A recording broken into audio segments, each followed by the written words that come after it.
Hallelujah. परमेश्वर का धन्यवाद करते हैं एक बार फिर से अच्छे समय के लिए। और मैं आप सबों का एक बार फिर से हमारे जयवंत मिनिस्ट्री बाजपुर के यूट्यूब चैनल पर आप सबों का हार्दिक स्वागत करता हूं। आज 26 दिसंबर 2022 में परमेश्वर आप सबों को बहुत आशीष दे, बहुत बरकत दे और आपके जीवन में प्रभु काम करे। बीते क्रिसमस की और आने वाले नव वर्ष की एंड नए साल की आपको ढेर सारी हार्दिक शुभकामनाएं। मैं प्रभु का दास और आप सबों का भाई बंधु आप सबों के लिए दुआ करता हूं कि यह नया साल आपके लिए ढेर सारी आशीषों का कारण बन जाए। जो कुछ भी आपने मांगा है परमेश्वर से, प्रभु वो सब आपके हाथों में दे, ताकि आपकी जिंदगी और भी ज्यादा परमेश्वर के गहरे प्रेम में लगातार अद्भुत तरीके से बनी रहे। और आज मैं आपको एक चीज बताना चाहता हूं। आज परमेश्वर के वचन से मैं आप सबों से एक बात करना चाहता हूं, और वो ये है कि कभी कभी जब हमें हमारी प्रार्थना का जवाब नहीं मिलता है तो हम सोचते हैं कि शायद परमेश्वर हमारी सुन नहीं रहा है।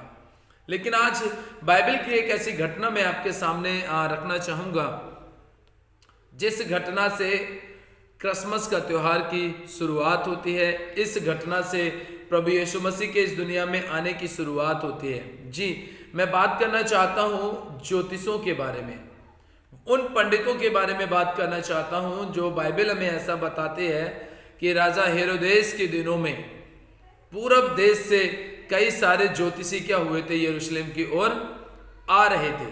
मैं एक बात आपसे ये करना चाहता हूं कि हमारी प्रार्थना जो हमने आज की है, हमारी प्रार्थना का जवाब नहीं मिलता है तो हम इतने विचलित हो जाते हैं, इतने परेशान हो जाते हैं। हम प्रभु के ऊपर दोष लगाना शुरू कर देते हैं, शिकायतें करना शुरू कर देते हैं कि प्रभु आखिर हमारी प्रार्थनाएं क्यों नहीं सुनी जा रही हैं, क्यों हमारी प्रार्थनाओं का जवाब नहीं मिल रहा है। कितनी सारी बातें हमारे जीवन के अंदर आनी शुरू हो जाती हैं, कितनी चिंताएं हमारे जीवन के अंदर आनी शुरू हो जाती हैं, कितनी परेशानियां हमारे जीवन के अंदर आनी शुरू हो जाती हैं। और एक परेशानी के साथ साथ और भी परेशानियां बढ़ती जाती हैं। बहुत परेशानियां हमारे जीवन के अंदर हो जाती हैं और फिर भी हम क्या करते हैं, हम परेशान हो जाते हैं, हम तकलीफ में चले जाते हैं। हम सोचते हैं कि शायद प्रभु हमारी कभी भी नहीं सुनेगा। लेकिन मैं ज्योतिषों के माध्यम से आप तक एक मैसेज पहुंचाना चाहता हूं, एक संदेश पहुंचाना चाहता हूं। देखिए, प्रभु यीशु मसीह का जन्म होना तय हो चुका था कि प्रभु यीशु मसीह ने इस दुनिया में आना है और आकर के मनुष्य जाति को, जो पाप में डूबे हुए हैं और जिनका रिश्ता हमारे यहोवा परमेश्वर के साथ में टूट गया है, उस रिश्ते को जोड़ने के लिए प्रभु यीशु मसीह का आना इस दुनिया में तय हो चुका था। क्योंकि उसके आने की घोषणा, उसके आने के लिए भविष्यवाणियां उत्पत्ति की पुस्तक से लेकर के कई सारे प्रभु के नबियों ने ऐसी ऐसी भविष्यवाणियां की और लोगों को यह दिलासा दिया कि हाँ, आप डरो मत, घबराओ मत, चिंतित मत हो, परेशान मत हो, अंधकार में मत रहो, पाप में मत रहो। अरे इतनी ज्यादा तुम्हें घबराने की जरूरत नहीं है। तुम्हारे लिए परमेश्वर एक भविष्य, एक ऐसा जन भेजेगा, एक ऐसा मसीहा भेजेगा। क्योंकि लोग यीशु मसीह को भविष्यवक्ता भी जानते थे। प्रभु का वचन कहता है कि वो ऐसा एक मसीहा होगा जो मनुष्य जाति के सारे पापों को उठा लेगा। प्रभु ने अपने नबियों के द्वारा, अपने भविष्यवक्ताओं के द्वारा, अपने दासों के द्वारा इस बात को कई सारे लोगों के ऊपर प्रकट भी किया और लोगों को, उन्हें सांत्वना दी, उन्हें तसल्ली दी, कहा कि चिंता मत करो, आएगा एक ना एक दिन, वो जरूर आएगा। क्योंकि समय आने पर परमेश्वर खुद उसे आप लोगों के बीच में भेजेगा। उत्पत्ति की पुस्तक लगभग इतिहासकारों के हिसाब से माना जाता है कि 1400 से लेकर के बिफोर क्राइस्ट, 14 से लेकर के 1500 बिफोर क्राइस्ट, ईसा पूर्व लिखी गई थी करीब। अब इतने साल पहले किसने लिखी? मूसा ने लिखी। लेकिन उससे पहले दुनिया चल रही थी, उससे पहले की घटनाएं हैं ये। उत्पत्ति की पुस्तक तो बाद में लिखी गई है, लेकिन उससे पहले दुनिया का निर्माण हो चुका था।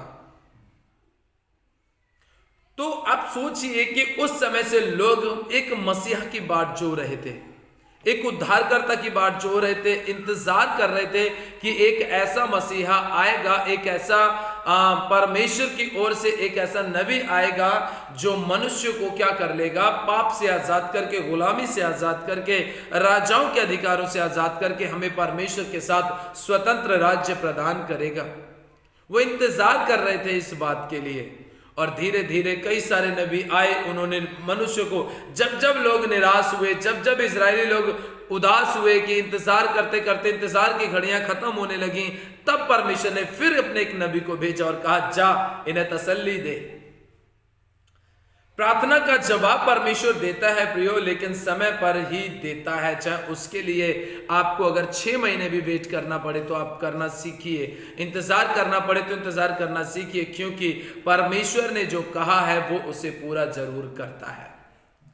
अब कैसे परमेश्वर पूरा करता है, इस बात को आप अपने जीवन में देखने के लिए, इस बात को आप अपने जीवन में स्वीकार करने के लिए ज्योतिषों के ऊपर आप ध्यान दीजिए।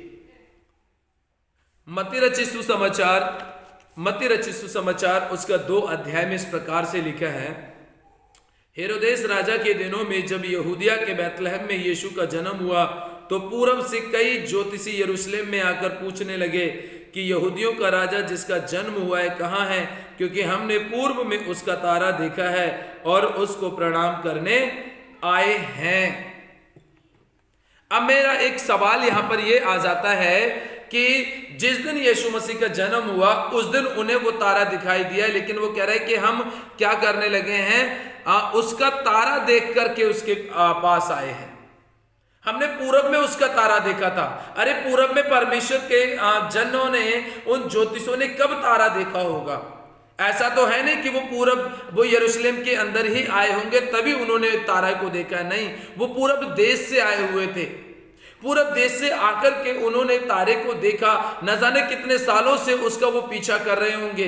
प्रभु ने कब अपने उन नबियों को बता दिया होगा, कितने दिनों पहले इस बात को उनके ऊपर प्रकट कर दिया होगा कि हाँ, अब आने वाले समय में जिस जगह पर ये तारा जो तुम्हें मार्गदर्शन कर रहा है, ये तारा जिस जगह पर जाकर के रुक जाएगा, आप ये सोच लेना कि उसी जगह पर इस दुनिया को बचाने वाले मसीहा का जन्म हो चुका है, उद्धारकर्ता का जन्म हो चुका है, यहूदियों के राजा का जन्म हो चुका है।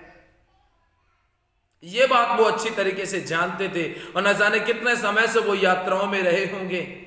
ऐसा तो था नहीं हवाई जहाज की आज बैठे 24 घंटे में 2000 किलोमीटर का सफर तय कर लिया, नहीं। अगर उन्हें 10 किलोमीटर भी जाना पड़ता था तो वो कभी कभी पूरा दिन लग जाता था।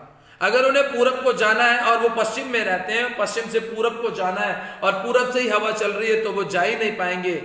और जिस दिन पश्चिम से हवा चलेगी तब वो पूरब की ओर जाएंगे, या हवा नहीं भी चलेगी तो उन्हें खुद कश्ती चला करके वहां तक, आगे तक क्या करना है, जाना है। काफी लंबा समय उन्हें लगता था एक जगह से दूसरी जगह पर पहुंचने के लिए। ऐसे ही प्रियो, आप सोचिए इस बात को कि उन्होंने कब तारा देखा होगा और कब तारा जाकर के वहां पर देखा। यरूशलेम के अंदर राजा से पूछा और यरूशलेम और सारा राजघराना पूरी तरीके से घबरा गया कि आखिर कौन से एक ऐसे राजा का जन्म हो गया है।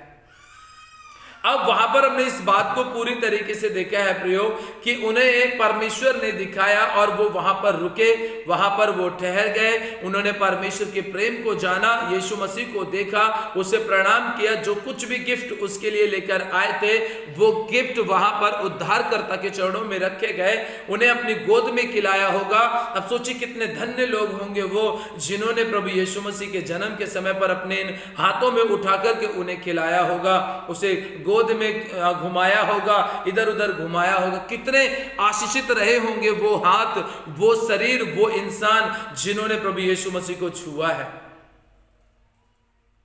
कितने सारे ऐसी चीजें थी प्रियो। ज्योतिषी भी तो पूरी तरीके से मार्गदर्शन उस तारे का पाते हुए उस जगह पर पहुंचे थे। ऐसे ही प्रियो लिखा है बाइबल में कि हे बैतलहम, तू जो यहूदा प्रदेश में है, तू किसी भी रीति से यहूदा के अधिकारियों में उससे सबसे छोटा नहीं, क्योंकि तुझ में से एक ऐसा अधिपति निकलेगा जो मेरी प्रजा इजराइल की रखवाली करेगा। बैतलहम, तू छोटा तो है लेकिन तुझ में से एक ऐसा निकलेगा जिसने इस दुनिया को बना करके खड़ा किया है। और उसका नाम है प्रभु यीशु मसीह, जो सारे जगत का उद्धार करता है, सारे जगत के लोगों के लिए ज्योति है, सारे जगत के लोगों के लिए जीवन है और सारे जगत के लोगों के लिए स्वर्ग का राज्य है। एक छोटी जगह से निकलेगा। प्रियो, हम सब जानते हैं कि जब एक बहुत कामयाब व्यक्ति कामयाबियों की बुलंदियों पर पहुंचता है तो उसकी शुरुआत बहुत छोटे से होती है। आप और मैं, हमारे जीवन के अंदर जब हमने यीशु मसीह को स्वीकार किया है तो ये छोटी बात तो हो सकती है, लेकिन जब उस स्वीकार किए गए परमेश्वर के अनुसार चलना शुरू करेंगे तो कामयाबियों की बुलंदियों पर वही प्रभु यीशु मसीह जो हमारे अंदर है वो हमें लेकर के जाएगा। हालेलुया। इसीलिए प्रियो, डरने की, घबराने की जरूरत नहीं है। उद्धारकर्ता ने आपके जीवन में जन्म ले लिया है। आपने क्रिसमस सेलिब्रेट किया होगा। क्या आपने गरीबों की मदद की? आपने भूखों को खाना खिलाया? क्या आपने बेघरों को घर के लिए कुछ मदद किया? क्या जो नंगे थे, क्या आपने उनको कपड़ा दिया? क्या इस क्रिसमस के समय पर आपने कुछ गिफ्ट लोगों को दिए जिससे कि यह पहचान हो जाए कि आप प्रभु यीशु मसीह के जन हैं? किया? यदि नहीं किया है तो नए साल से पहले आप इसी साल के अंदर अपने इस कर्ज को उतारिए और लोगों की मदद कीजिए, लोगों की सहायता कीजिए। विश्वास करना, नया साल 1000 गुना आशीषें लेकर आएगा आपके लिए। आमीन। और मैं आप सबों से एक बात और कहना चाहता हूं कि जिस समय पर ज्योतिषों ने इंतजार किया और उद्धारकर्ता को अपनी आंखों से देखा, उसी प्रकार से आप भी अपने जीवन में परमेश्वर के साथ चलते रहिए। प्रार्थना का जवाब मिले या ना मिले, पर आप ईमानदारी के साथ, नम्रता के साथ, विश्वास योग्यता के साथ आप परमेश्वर के नजदीक में चलते रहिए, परमेश्वर के साथ चलते रहिए। प्रभु आपको बहुत आशीष देगा। हालेलुया। इसीलिए प्रियो, मैं एक चीज और आपको बता देना चाहता हूं कि हम अपने इस वीडियो के पार्ट के साथ में हम अपने चर्च की 24 के नाइट में हम जब प्रार्थना शुरू किया था उसकी कुछ वीडियोस आपके तक हम भेजना चाहते हैं, या फिर हम इसके लिए अलग से एक वीडियो बनाएं। ये सारी चीज़ें आप हमें ज़रूर बताएं। लेकिन अभी परमेश्वर आप सबों को बहुत आशीष देगा और बहुत सारी बरकतें आपके जीवन में परमेश्वर अद्भुत तरीके से आपको प्रदान करेगा। मैं इस वीडियो के साथ में एक मैसेज छोटा सा देना चाहता हूं कि हमने 24 की रात में यहाँ पर जब प्रार्थना शुरू होने वाली थी तब की एक शॉर्ट वीडियो बनाई है और 25 के दिन की हमने एक शॉर्ट वीडियो बनाई है। हम इस भाग में तो उसको शामिल नहीं कर रहे हैं, लेकिन हम उन दोनों को एक साथ मिक्स करके आप तक एक छोटी सी वीडियो पहुंचाएंगे। यदि आपको लगता है कि हाँ, परमेश्वर का भवन अच्छा सजाया गया है, ये जो कुछ भी इसके अंदर आराधना वर्शिप रात के समय पर पूरे जोश के साथ, पूरे हिम्मत बल और ताकत के साथ में झूम करके नाचते हुए जो वीडियोस बनाए गए, जो आराधना परमेश्वर की गई है, अगर आपको लगता है कि वो सब कुछ ठीक है तो और भी आप हमें अपना सहयोग दें और हमें पूरी तरीके से कमेंट बॉक्स में आप ज़रूर बताएं कि आपको क्या अच्छा लगा और क्या बुरा लगा है, क्योंकि हम आपसे अलग नहीं, आपका प्यार हमें मिलता रहे और हम आपके प्यार में बने रहें और परमेश्वर का धन्यवाद करते रहें। इसीलिए ये वचन ज़रूर सुनिए और वचन को देखिए, समझिए, परमेश्वर के साथ चलिए। एक बार फिर से जाते समय क्रिसमस और नए साल की हार्दिक शुभकामनाएं। परमेश्वर आप सबों को और आपके घर के परिवार को बहुत बहुत आशीषों बरकत दे। आमीन। प्रभु आप सबों को आशीष दे। सभी को जय मसीह की।